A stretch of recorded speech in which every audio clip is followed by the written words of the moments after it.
మీరు మ్యూచువల్ ఫండ్స్‌లో ఇన్వెస్ట్ చేస్తున్నారు లేదా ఇన్వెస్ట్ చేద్దామని అనుకుంటున్నారంటేనే మీరు ఒక స్మార్ట్ ఇన్వెస్టర్ అని చెప్పవచ్చు. ఎందుకంటే మీరు మీ సమయాన్ని గాని, మీ ఎనర్జీని గాని స్టాక్ మార్కెట్‌లో పెట్టుబడి పెట్టడానికి ఉపయోగించుకోవట్లేదు. మీ తరపున ఆ డ్యూటీని ఒక ఫండ్ మేనేజర్‌కి అప్పచెప్తున్నారని చెప్పుకోవచ్చు. మ్యూచువల్ ఫండ్‌లో మీరు లంప్ సమ్ ఇన్వెస్ట్ చేసినా లేదా ఎస్ఐపి చేసినా కూడా మీరు చాలా విషయాలను గమనించాల్సి ఉంటుంది. అందులో చాలా వాటిని మనం ఇంతకుముందు వీడియోలో చెప్పుకున్నాం. అయితే మీరు చాలా కాలంగా ఇస్తున్న ఫీడ్‌బ్యాక్‌ని బట్టి చాలా మంది కొన్ని కామన్ మిస్టేక్ చేస్తున్నారు. ఈ వీడియోలో మనం అలాంటి 7 కామన్ మిస్టేక్స్ గురించి తెలుసుకుందాం. మీరు మ్యూచువల్ ఫండ్స్ లో లంప్ సమ్ ఇన్వెస్ట్ చేస్తున్నా లేదా ఎస్ఐపి చేస్తున్నా కూడా మీరు ఈ మిస్టేక్స్ జరగకుండా చూసుకోండి. ఈ వీడియో మీకు నచ్చితే లైక్ చేసి కామెంట్ చేయండి.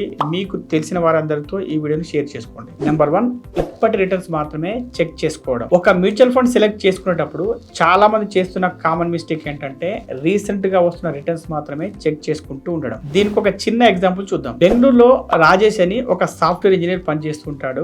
2020 సంవత్సరంలో అతను ఏం చేశారంటే ఒక మిడ్ క్యాప్ ఫండ్ లో తన సేవింగ్స్ మొత్తాన్ని ఇన్వెస్ట్ చేశాడు. అది అంతకుముందు సంవత్సరం 30% రిటర్న్స్ ఇచ్చింది అని తెలుసుకొని, అయితే ఆ ఫండ్ వాలటాలిటీ గానీ ఆ ఫండ్ యొక్క హై రిస్క్ నేచర్ గానీ అతడు గమనించలేదు. 2021 సంవత్సరంలో మార్కెట్ లో విపరీతమైన కరెక్షన్ జరిగినప్పుడు ఆ ఫండ్ విలువ విపరీతంగా పడిపోయి అతడికి చాలా నష్టం వచ్చింది. దీన్ని బట్టి మీరు తెలుసుకోవాల్సిన విషయం ఏంటంటే మీరు కేవలం ఈ మధ్య వస్తున్న రిటర్న్స్ మాత్రమే చూడకూడదు. రకరకాల మార్కెట్ సైకిల్స్ లో ఆ ఫండ్ యొక్క పెర్ఫార్మెన్స్ ను చూడాలి. లాంగ్ టర్మ్ పెర్ఫార్మెన్స్ ను అనలైజ్ చేయాలి.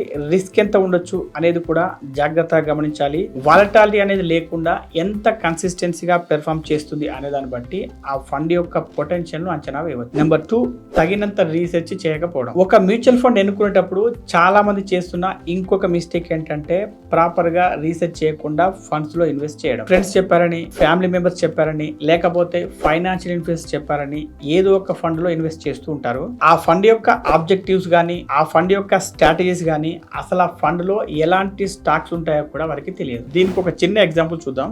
ముంబైలోని ఒక కార్పొరేట్ కంపెనీలో పనిచేస్తున్న స్నేహ తన ఫ్రెండ్ చెప్పిందని చెప్పి ఒక సెక్టోరల్ ఫండ్ లో ఇన్వెస్ట్ చేసింది. ఆ ఫండ్ లో ఉన్న కంపెనీలన్నీ టెక్నాలజీ కంపెనీలు. ఇక్కడ స్నేహకు తెలియని విషయాలు 2. ఒకటి, ఆమె తన రిస్క్ స్వభావాన్ని అర్థం చేసుకోకపోవడం. 2, సెక్టోరల్ ఫండ్స్ సైకిల్ బట్టి ఎలా మారుతుంటాయో తెలుసుకోలేకపోవడం. దానివల్ల జరిగింది ఏంటంటే ఎప్పుడైతే టెక్నాలజీ సెక్టర్ పెర్ఫార్మ్ చేయకుండా డౌన్ ట్రెండ్ స్టార్ట్ అయిందో ఆమె చాలా నష్టపోవాల్సి వచ్చింది. నెంబర్ 3, అసెట్ అలొకేషన్ సరిగా చేయకపోవడం. చాలా మంది ఇన్వెస్టర్లు చేసే ఇంకొక మిస్టేక్ ఏంటంటే ఎప్పుడు ఒకటే అసెట్ క్లాస్ పై ఫోకస్ చేస్తూ ఉంటారు. అంటే పెడితే మొత్తం డబ్బు తీసుకెళ్లి రియల్ ఎస్టేట్ లో పెడతారు, లేకపోతే మొత్తం డబ్బు ఈక్విటీస్ లో పెడతారు. డైవర్స్ చేద్దామనే ఆలోచన చాలా మందికి రాదు. దానివల్ల వారి రిస్క్ అనేది పెరిగిపోతూ ఉంటుంది, గ్రోత్ అనేది తగినంతగా ఉండదు. ఇక్కడ కూడా ఒక చిన్న ఎగ్జాంపుల్ చూద్దాం.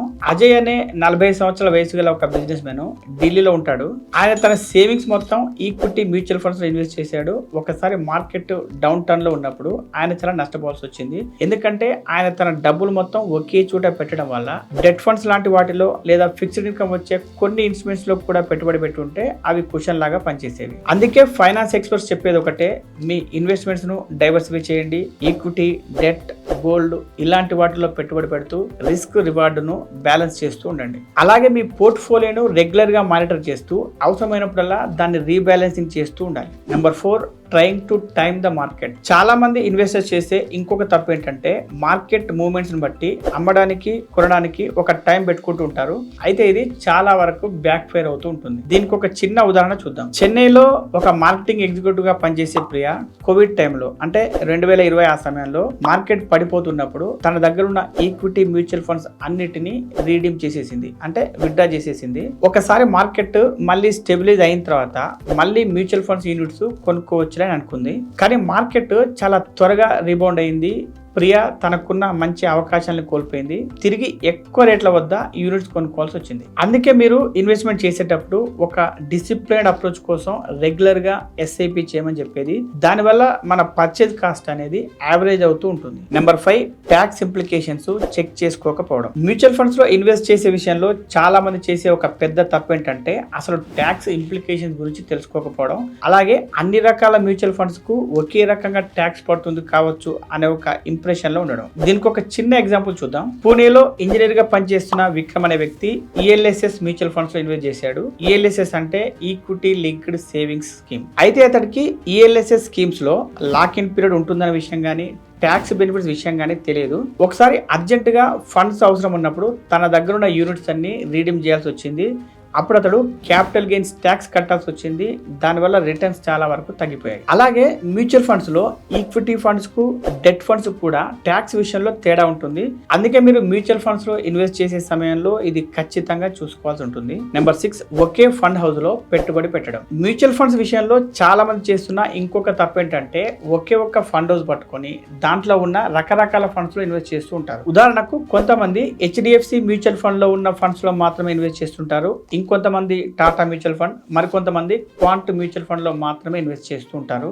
మీరు తెలుసుకోవాల్సింది ఏంటంటే ఒక మ్యూచువల్ ఫండ్ కంపెనీలో 100 ఫండ్స్ ఉన్నాయి అనుకోండి. ఆ 100 ఫండ్స్ 100 రకాల స్వభావాన్ని కలిగి ఉంటాయి, 100 రకాల రిటర్న్స్ ఇస్తూ ఉంటాయి. ఎందుకంటే ఒక్కొక్క ఫండ్ యొక్క స్ట్రాటజీ ఒక్కొక్క రకంగా ఉంటుంది. అలాగే ఒక్కొక్క ఫండ్ కు ఒక్కొక్క ఫండ్ మేనేజర్ ఉంటాడు. ఇంకొక ముఖ్యమైన విషయం ఏంటంటే ఒకవేళ ఆ మ్యూచువల్ ఫండ్ కంపెనీ ఏవైనా రెగ్యులేటరీ ఇష్యూస్ ఫేస్ చేసింది అనుకోండి, అప్పుడు మీ టోటల్ ఇన్వెస్ట్మెంట్స్ సఫర్ అయ్యే ప్రమాదం ఉంటుంది. నెంబర్ 7, ప్రొఫెషనల్ గైడెన్స్ తీసుకోకపోవడం. మ్యూచువల్ ఫండ్స్ విషయంలో దాదాపు ప్రతి ఒక్కరు చేస్తున్న మిస్టేక్ ఏంటంటే ప్రొఫెషనల్ గైడెన్స్ తీసుకోకుండా వారికి వారే ఫండ్స్ లో ఇన్వెస్ట్ చేస్తూ ఉండడం. ఒక చిన్న ఎగ్జాంపుల్ చూద్దాం. అనితా దేవి అని విజయవాడలో ఉంటున్న ఒక గవర్నమెంట్ లెక్చరర్ ఆ మధ్య యూట్యూబ్ లో ఒక వీడియో చూసింది. అదేంటంటే మీరు ఎట్టి పరిస్థితుల్లోనూ రెగ్యులర్ ఫండ్స్ లో ఇన్వెస్ట్ చేయకండి, ఓన్లీ డైరెక్ట్ ఫండ్స్ లోనే ఇన్వెస్ట్ చేయండి అని. ఆ మాట పట్టుకొని ఆమె తనకున్న లిమిటెడ్ నాలెడ్జ్ తో ఎక్కువ రిటర్న్స్ వస్తాయని ఎక్కువ రిస్క్ ఉన్న ఫండ్స్ లో డైరెక్ట్ గా ఇన్వెస్ట్ చేయడం స్టార్ట్ చేసింది.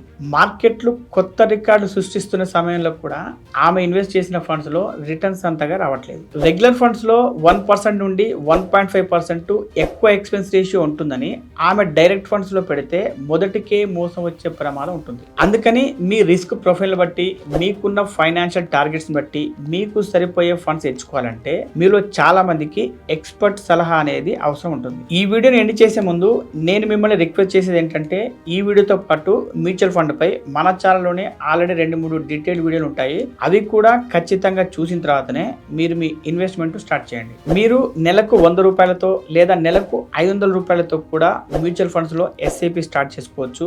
వీడియో క్రింద డిస్క్రిప్షన్ లో ఉన్న లింకులు క్లిక్ చేసి మీరు మీ ఇన్వెస్ట్మెంట్ జర్నీని స్టార్ట్ చేసుకోవచ్చు. ఈ వీడియో నచ్చితే లైక్ చేసి కామెంట్ చేయండి. మీకు తెలిసిన వారందరితో షేర్ చేసుకోండి. Be rich, stay rich.